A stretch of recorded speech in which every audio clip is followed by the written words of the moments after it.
আজকে সুপ্রিম কোর্টের হিয়ারিংটা যথেষ্ট মিনিংফুল হয়েছে, সবাই দেখেছে।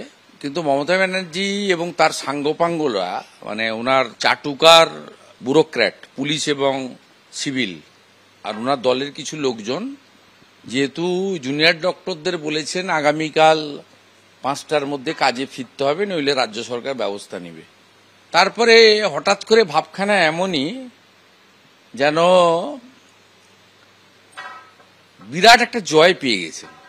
3/4 মেজরিটি নিয়ে আবার জিতলেন, বা 42টা লোকসভায় জিতে গেলেন, বা 294টা বিধানসভাতে জিতলেন, রেকর্ড করলেন, এমন একটা ভাব উচ্ছ্বাস।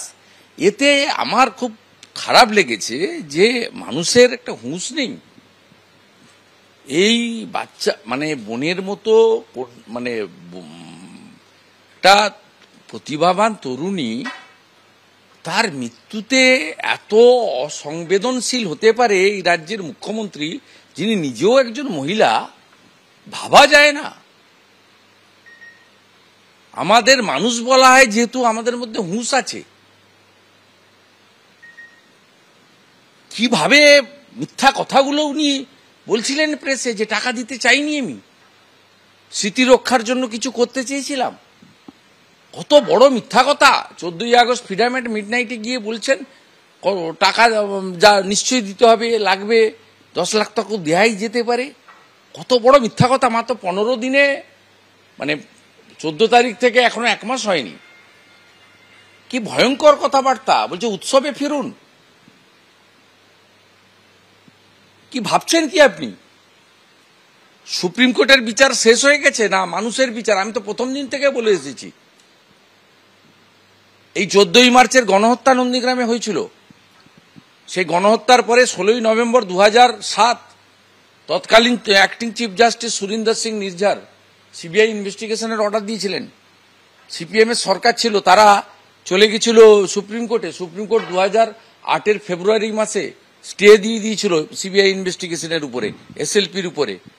2010-এ সেই মামলা স্টে খারিজ হয়।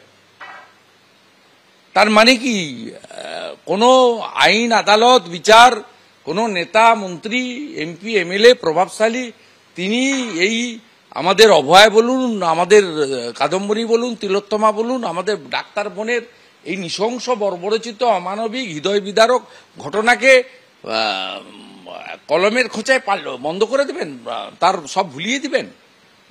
উৎসবে ফিরুন। আমি 18 তারিখে সুপ্রিম কোর্টের হিয়ারিং দেখব, কি বলতে চায় সুপ্রিম কোর্ট।